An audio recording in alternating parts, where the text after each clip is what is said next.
Good morning, good morning, good morning. All right, man. Good morning. How are you today? Good, how are you? Are Not you are bad, you thanks. are you coffee drinking or are you tea? Mushroom coffee, but not right now. I'll probably have that in a couple hours. Is mushroom coffee caffeinated? Yeah, Really? yeah. They mix in with all the mushrooms. They mix in like a little bit of coffee. Now you didn't drink coffee in college, did you? No, still don't. Ever? Not once? Rarely. Like maybe once a week, I'll have a cup of coffee or twice a week. But other than that, water first thing when I wake up. I didn't drink coffee in college and I have it probably just one cup a day now. Yeah, But I love it. I'm like getting into it now. Not I like know. I could see why. Arabica beans It's and good. whatever. Yeah, I would see why. And I know people who look forward to it more than anything else in the day. It's just I never just never got into it like that. I'm starting to be like, okay, like routine. Like I think we're both kind of morning routine guys. So you Yeah. go, okay, you do a little of this, yeah, watch the baby for a little bit, put her down, then put him down, change his diaper, play. Monica takes him. I have a little bit of time now. Let me go make the coffee, sip on it throughout the morning.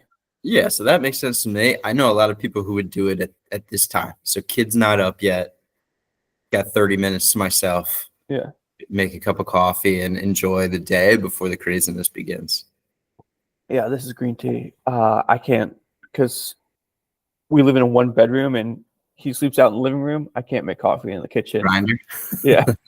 Just firing up like a mini Starbucks out there while he's trying to sleep. Speaking of that, should we do a little baby monitor check-in? Yeah, I'm going now too. So you slept through the night? Yeah, he's sleeping well. Yeah, He's she's getting there. we're in a transition of like milk formula to real food, which is not fun. Yeah, it's not taking it? He's just not a fussy eater. He's having a hard time learning to swallow and everything. So everything's just he gets the GERD. I guess GERD's like the very common like child thing where they throw a lot of stuff up that they learn as they learn to swallow, and just as their throat expands, and they have the That's sensitive gag reflex. that's a stressful time just watching them get Oh, stuff try halfway down and then back up.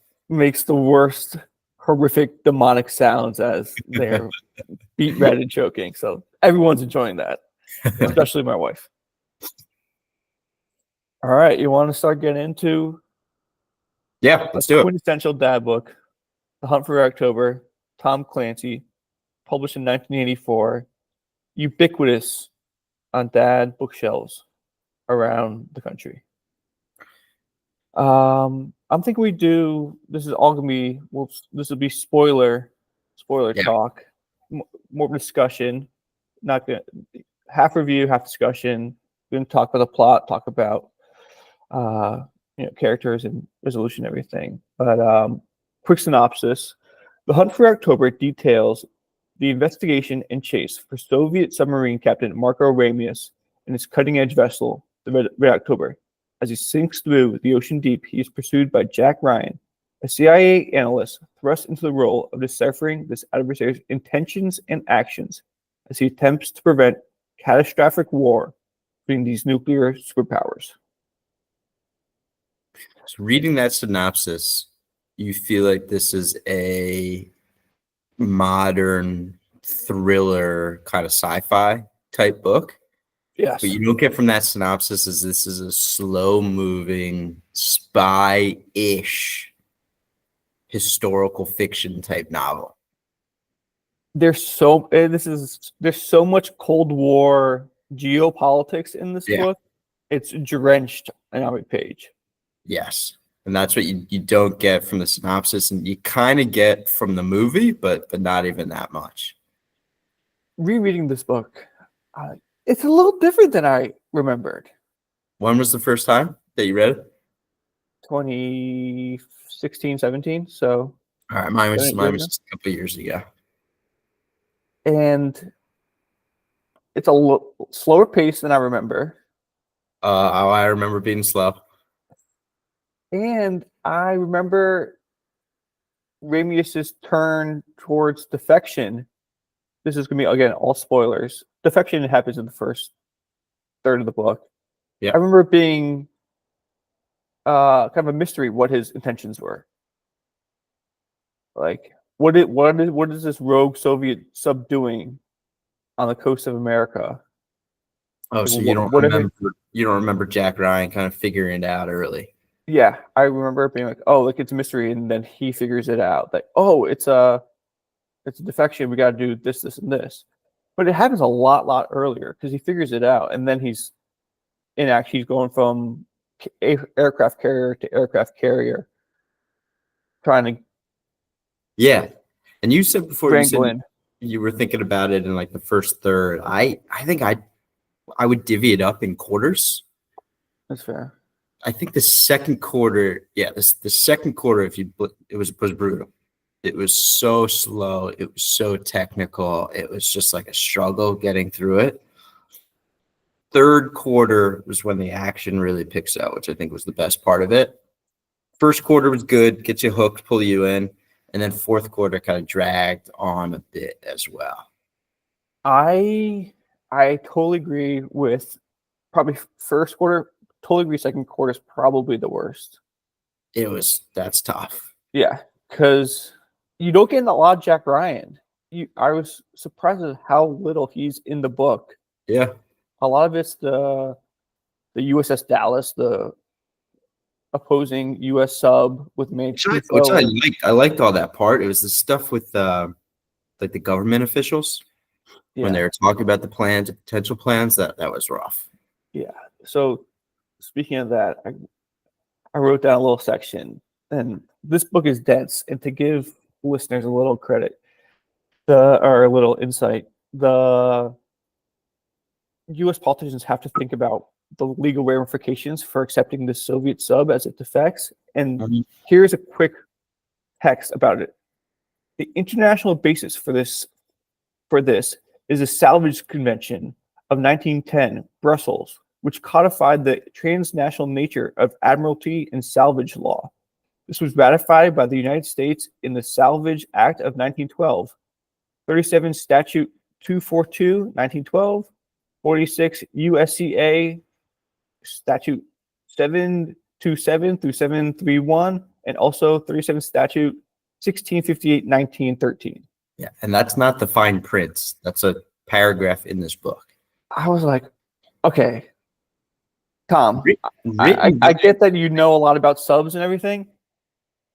Peel back a little bit. So this was an actual section in the book, and the book was written by a guy, from what I saw, who just kind of picked up military history and naval history just on a whim. I didn't know that. I thought he was an enthusiast, and then I mean, this is all Wikipedia research. Enthusiast, yeah, but he wasn't involved, and it was like a hobby. It was a side job. He studied, I think it was like English and literature at school, and just picked up like naval history as kind of just something he was interested in. It's a quick hobby. Yeah, I think the Navy at the time was like, who is this sub driver who's revealing state secrets and publishing them for the world to see? Yeah.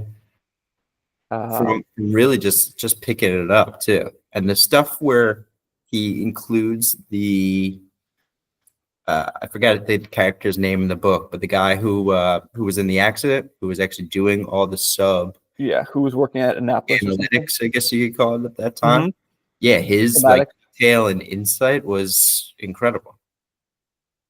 Yeah, so we'll go more to that. But as we're on this tangent, the entire time reading it, I'm like, how was this book published? This book is so technical. Yeah. How was this published to begin with? And how did it become a bestseller? The thing that caught my eye about it is that somehow it got published, had some notoriety, and it took off when the president recommended it at the time. Yes, that was a huge thing that Ronald Reagan read it. So do you know who published it? The Naval or Annapolis something or other. Yes.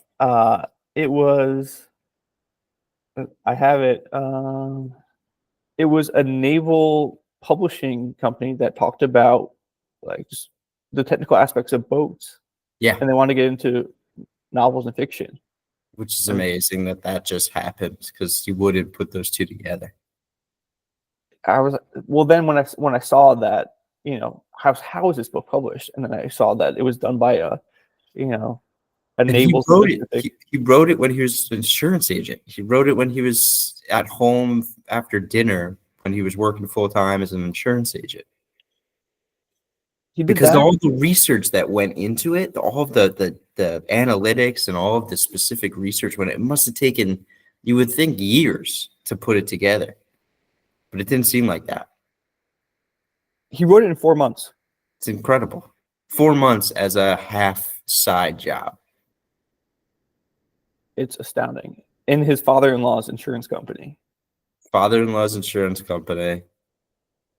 Probably worked at 9 to 5, 8 to 5, whatever. Yeah, when the office was slow, just banging away on the keys. And, in the middle of the night, he's just writing a bestseller and one of the most iconic books of all time.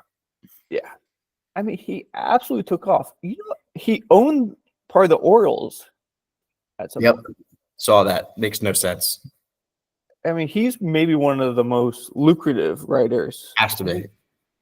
Because the Tom Clancy, I think, had a video game franchise, obviously sold it for movies.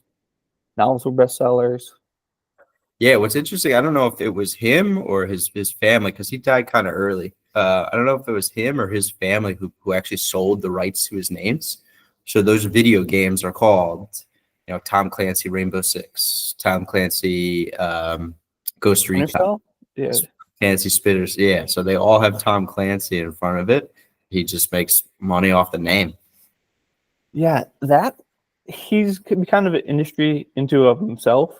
Without, I would say, 10% of people who interact with Tom Clancy, the name, just in daily life, whether through video games or through pop culture, have read his books in 2024. I'm like, how did this start such a phenomenon? I would say most people wouldn't recognize the name, but most people probably watched the movie. Movie was obviously later on, but that's what I'm saying. But only 10% probably read the books. Yeah. I have a couple other notes about the era of that this book was written in. Published 1984. There's so much computer stuff that you're like, we need the computer room. Yeah.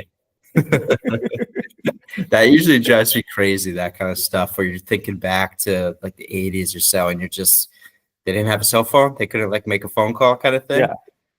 But his actually, it still holds up. You kind of get it. You kind of understand it. It's almost actually cool the way they have to go about it in such a rudimentary style, like literally sending sound waves to find the pings in the water. Yeah, by pinging.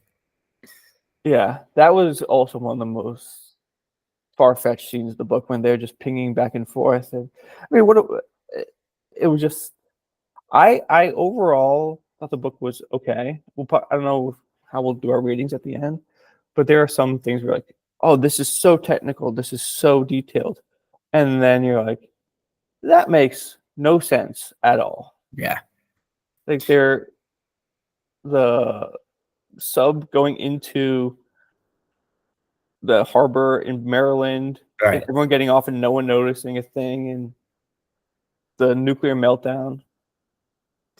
Some of the things too, I feel like when the Navy was publishing, they must have really thought, like, how's this guy knows this stuff? He was talking about one of the systems that I've read in another book. I think it's called the ELF system. Yeah. Which is just a way to kind of securely communicate, although very slowly. And I think it was pretty accurate. Like, we have a facility in the middle of this country that can communicate with its nuclear subs anywhere in the world by this ELF system. And I think it's still used. I don't think it went away. I don't think it was something that was just used in the 80s. I think it's still around, or at least it was not long ago. Yeah, I don't doubt that some of the stuff he describes is spot on and probably still used. Yeah. But it's interesting going through this book, going reading this book is unlike reading a book in 24, where it's so technical, thrown for a loop, and also the geopolitics are so rah America. It's just the culture we're in. It's rare to see that now. But Tom Clancy loves the red, white, and blue. Rah rah America seems like he loves capitalism and all that stands for and stuff like that. And yet he makes like a few of the Russian characters protagonists. Yeah. It makes you rooting for those guys. Now, granted, those guys are defecting and coming over, but still, they're not all the enemies. Yeah. In the movie, they're like, one of them was like, I want to live in Montana. Yeah. They're like, how does this guy know about Montana? I want to be a cowboy.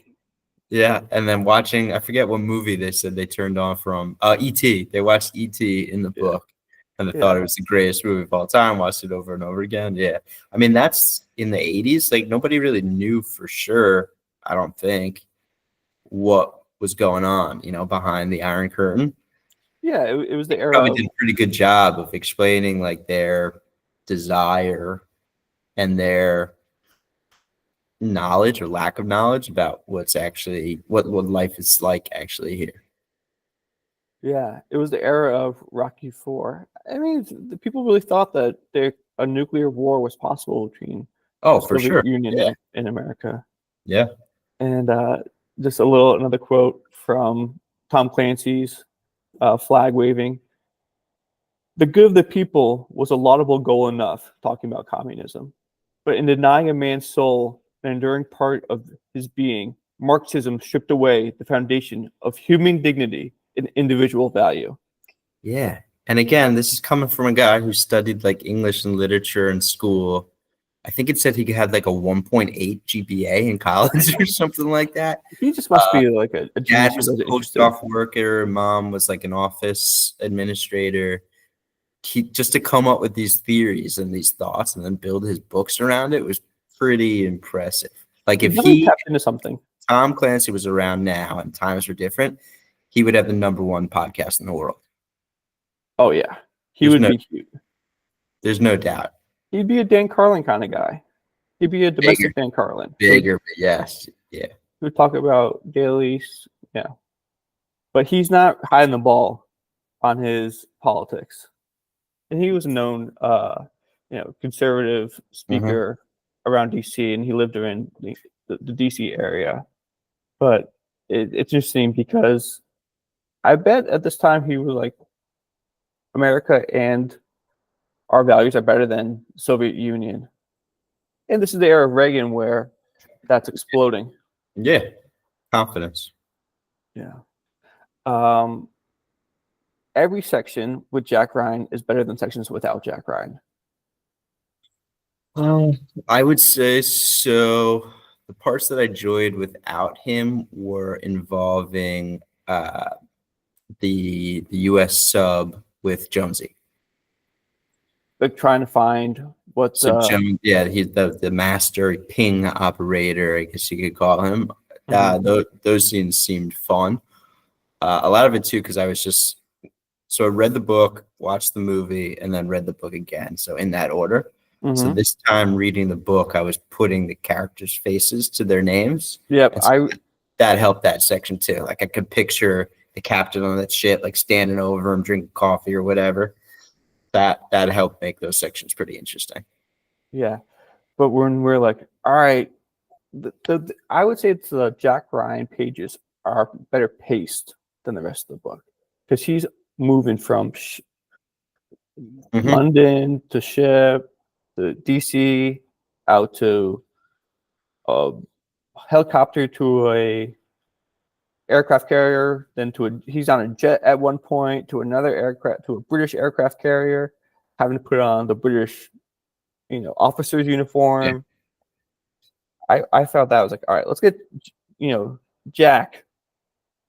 Yeah, I mean, part of his sections, he was like sleeping for 6 hours at a time because he had just been up for 30 hours at a time.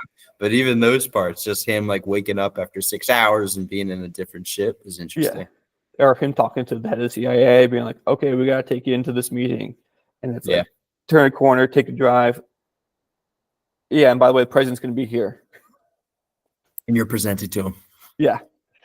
That I thought that scene was pretty good, where it's like, all right, we got to bring you into this meeting. It's just like, that's like, all right, let's go, Jack. All the scenes with the president were good. They made the president a very good character, and the way he kind of like makes decisions and things like that. I thought they made the president a very interesting character and a good piece. Yeah, that's interesting. I thought they made the president a very good character, but not so. The Russian adversary, or his equivalent on the Russian side, was kind of just like a bumbling fool. Yeah, you kind of got that little bias going on there, which makes a good characters for a story, but also shows Clancy's kind of, America first bias there. Yeah, so the way the reader figures out that Ramius is defecting is he kills a communist, like what would you call that? Like a member of the state who has to stay on the sub with them. Yeah, it's like a big brother or like a company man. If you think basically a company man, somebody who's not part of the sub, he's not part of their crew. He's just like a company man to oversee things. Yeah, and then sends a letter to Moscow detailing. We never got what was in the letter, did we? Not fully, but you got from what he said to his men, where that letter was a statement of there's no turning back. Yeah. So it's not specific, like you don't actually see the letter, but you get the gist that whatever he wrote in the letter, he let them know his intentions, and he let everyone know that because of that, there's no turning back. Yeah.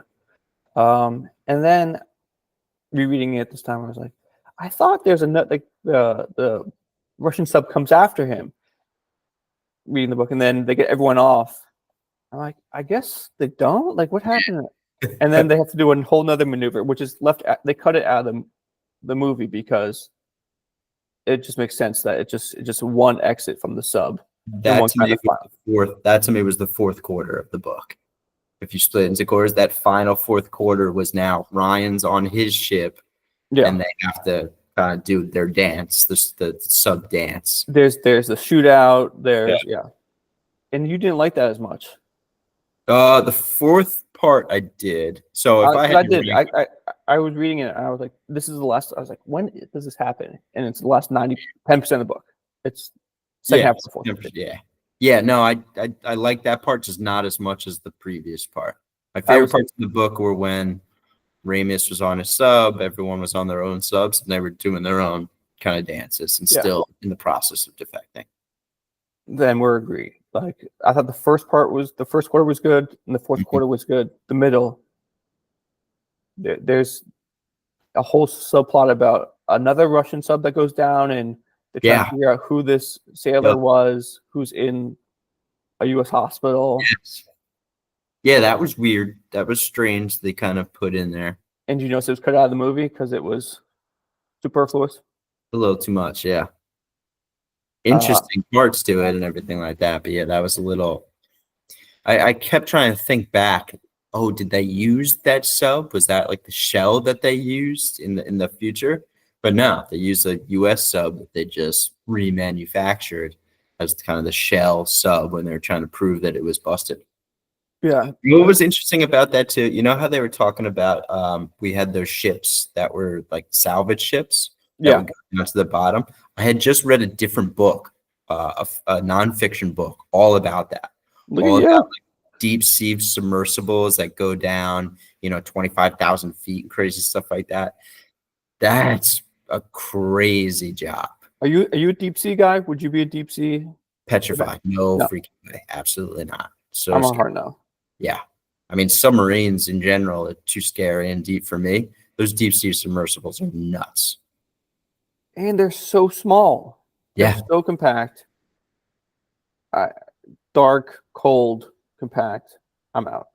Yeah. Their job is just to go down, skim around for a little while and come back up. But it takes like hours to do the up and the down part of it. So the whole time is just thinking, hey, what's going to go wrong? What's going to go wrong? What's going to go wrong? Yeah, you're on limited oxygen, can't see anything. You're on limited oxygen. Oxygen is incredibly dangerous on its own. So you're thinking what's keeping you alive could also blow up in a second. That is a crazy little job within the book that they did a pretty good job covering. Like, I think they describe what those things are and what they do pretty well, actually. And that was in the 80s. This was in the early 80s when we had that technology. Yeah, I have no interest. I went scuba diving once. I got like my scuba license, and even that, you're like, "Oh, this is." If something goes wrong, I am in trouble. And that was what, maybe, what do you max out at it? How far did you go down? 60 people feet? people go like when they're learning 30 to 40 roughly. We went like 25 just because we were in a shallow area. They just happened to be that way. Deep enough, right? Deep enough. Yeah, and we saw a shipwreck when we were down there. We're like, oh my God, I wonder what happened here. This is ominous. And let me just back the book a little bit. Quick couple things. Did you notice my kin is in this book? Greville Wynn. Where? Remind me. He just referenced once. He's Oh, sorry. What's that? I'm still counting it. Still counts. Is there an Orlando in the book? I don't think so. He's a famous British spy. They actually made a movie about him with Benedict Cumberbatch called The Courier, which I recommend. He's a British businessman who does one deal with a Soviet, and MI6 kind of recruits him into their operation to be a mole into Russia. The movie came out last couple of years with him, with Ben. Yeah, it's not familiar.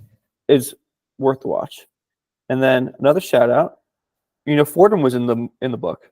Yeah, did notice that. Yeah, the CIA stations chief has a brother who's a Jesuit at Fordham, which I love because everybody knows somebody at Fordham. It's always been and it always will be.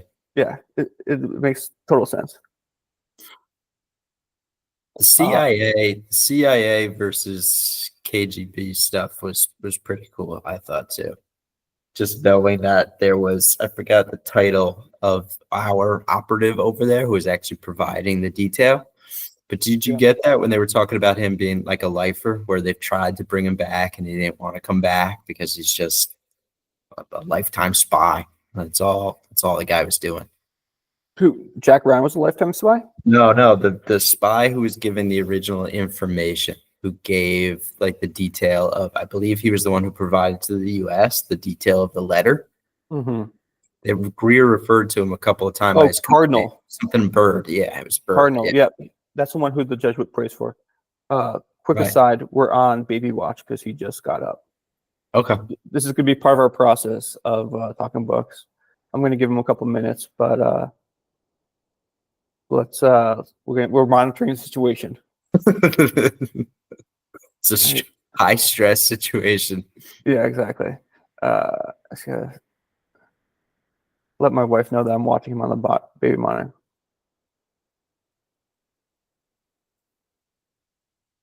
We'll give him a couple minutes.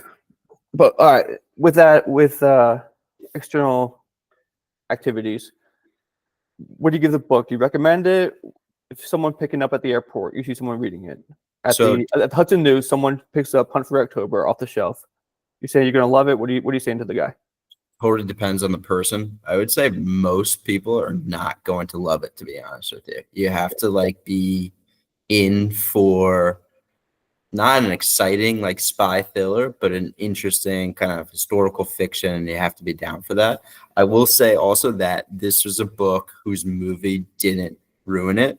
The book and movie are both very, very good. So if you're a movie guy, go watch the movie. And then if you feel like reading the book, you can kind of skim through it a little bit better. Or if you're just a hardcore book guy, then run through it with the book and then catch up with the movie afterwards. I thought book Jack Ryan was awesome. Movie's fine. Played by Alec Baldwin. Handsome devil. Yeah. But Jack Ryan in the book does way more than Jack Ryan in the movie. Yeah, they did take a lot out of that in the movie. I mean, the movie also, Sean Connery is the lead, and he With this is Scottish accent. like reading the book, thinking and listening to Sean Connery is the star of the show. Yeah, the movie's not bad. Movie's very good. Yeah. Yeah. If you're not a book person, I highly recommend watching the movie. But if you watch the movie, I think you're gonna want to read the book. Ooh, that's a nice little tidbit there. Yeah, I would almost watch the movie first and then read the book. that's what I'm saying. This is one of the rare ones where the book and the movie kind of hold up, and they're pretty similar to each other. Where you could do that, watch the movie, and then get into the book. Yeah. Because the book, it just expands so technically on everything. Mm-hmm. You need the grounding of the movie to kind of Yeah, because then set your base. you have the plot. Like you have the plot, you know what you're looking forward to. You kind of know what's happening, so you don't get lost in all the details. Yeah, I think that'd be our takeaway. If you like the movie, go read the book. Give the If book. the movie was fine, okay, you got what you needed. The book isn't going to give you too much more. Yeah, and I wouldn't pick up this book as some of the other ones that we'll read, which are like can't put down page turning thrillers. This one it was a good read. It wasn't like a chore or anything like that, but it was one that you kind of had to put the effort in. You got to work for it. Yeah. All right, we're on the same page. Last thoughts. Want to give me something on the Yanks? What time did you watch the last night? I watched the final out. Good for you. I stayed up to the Judge home run, and after the Judge home run, went to bed, which is perfect. Yeah, you missed nothing. Weaver gave up a home run. I'm fine with that. Totally fine about that. Ramirez was completely due. Yep. I had a feeling the whole game, and he almost hit one out in Cole in the first inning. And I just had a feeling like short right porch in Yankee Stadium. I don't want this guy swinging right or left-handed. Smoked one down the line. Yep. Yeah. Did not want to see it. So if he hits a home run up 6-2 in the ninth inning, I'm totally fine with that. He was going to get at least one this series anyway. And if that's when Weaver gives up his run, I'd rather be up 4 solo shot than. That's what I said, because I don't want to hear any more about, Weaver's been perfect in these playoffs and he's unhittable and stuff like that. Nope. Got the black mark out of the way. And so now he should be hopefully clean and clear. Totally agree. Still struggling with runners in scoring positions. 2 for 10. It's not good. And it's early. And being early, they let people stay in games. They haven't had one blowout win. That game could have been over in like the second inning if they had 5 or 6 runs after the second inning. Instead, they got 3 in 2 innings, and Cleveland was totally in that game until Judge's home run. Yeah. They got the win. I'm still not convinced. I told you and others before the playoffs started, I'm not going to believe in this team until they have 2 wins in the ALCS. Yeah, I said the same thing. They have 2 wins in the ALCS. I'm as little as a believer as possible with sticking by my word. I believe in this team. They can win it all, but holy moly, do they not have a killer instinct? I would say that too. I would say 2 up in the ALCS. It's a good thing, but this, especially if you compare it to other championship teams, this is not a very good championship team. Do you think we romanticize the 90s Yankees where we just like every time they were in a clutch spot, they came through with 2 outs and a runner on third? It's fact. It happened. You watch these, I'm like, these guys are failing every time when they need a big hit. And Yankees go down a game, you get a guy like El Duque, I would trust with my life on the line. I know. He wasn't like a Hall of Fame all-time pitcher, but he's just a playoff guy. They had so many playoff guys. Yeah. Do you know who's very much worries me about him in the playoffs is the third baseman. Yeah. The stage seems a little big for Jazz right now. Yeah, Jazz Chisholm. Seems a little big for him. Yeah. Big hit last night, though. Big double. Hopefully that loosens him up a little bit. But he did have that base running blunder after that, so we'll see. Yeah. I think they got to switch Wells and Rizzo in the lineup as well. I wouldn't touch it. Rizzo's hot. I love having depth at the bottom of the order. I love pitcher having to go to 7, 8, 9 and being like, this is not an out. In fact, this is the best hitter on the team. Cleveland's doing the same thing. Their number 9 hitter is like batting 400 in the series. He had the home run in game 1. I just think it makes that 4 group of Soto, Judge, Rizzo, Stanton so much more depth. I don't think it does. I think it takes away from each of them than adding. Oh well, Don't I rock the think you're boat. wrong. Don't rock the boat. Things are working right now, and I love having hit because especially in playoff baseball, when you're watching an inning and a pitcher gets through like 1 through 4, in most lineups you can then take a deep breath and find like, all right, we're good for like 2 innings until we get back to the top. If you have Rizzo getting 2 hits and Verdugo getting 2 hits in the bottom of the order, that changes the stress level on their pitchers so significantly. Because you get through Stanton and you're like, all right, I can get a break here. And you don't, because you guys are racking up hits at the bottom of the order. That's what makes a playoff lineup. Yeah, the top of the lineup is not outperforming the bottom of the lineup in any significant measure. Plus, Especially Rizzo was Judge up in a lot of key situations last night in the 8-hole, and I wanted him there. Like, I didn't want Wells up when Rizzo was up last night. I think Wells had a couple. I think he left a couple guys on base, but He did, but for him, it doesn't matter in those situations. I think I said it in a text message. Rizzo can go over, or Wells can go 0 for 4 with 4 Ks if Stanton goes 2 for 4 and Judge does something in front of him. That's totally fine. He also did have a really good at bat in his last at bat. I'm a big Wells guy. Yeah, he was ripping balls. We'll see. All right. On that note, little guy's waving his arms up and down. We knew that going in. We're dealing with outside influences. All right, cool. What book are we doing next? Yeah, let's get a little update. Next week we got Gates of Fire. Excellent. Week after that, let's see if we do a quick rundown. Week after that is Thunder. Blood and Thunder, Hampton Sides, and I think we've announced our one after that as well. I think we're gonna do number 1 on the list, Plum Island. Plum Island, yep. Let's start with we'll do Gates of Fire and then we'll do a full rundown next week. Yeah. All right. That sounds good. Awesome. Good talking with you, buddy. Have a good one. All right, man. We'll leave it there. I'll talk to you soon.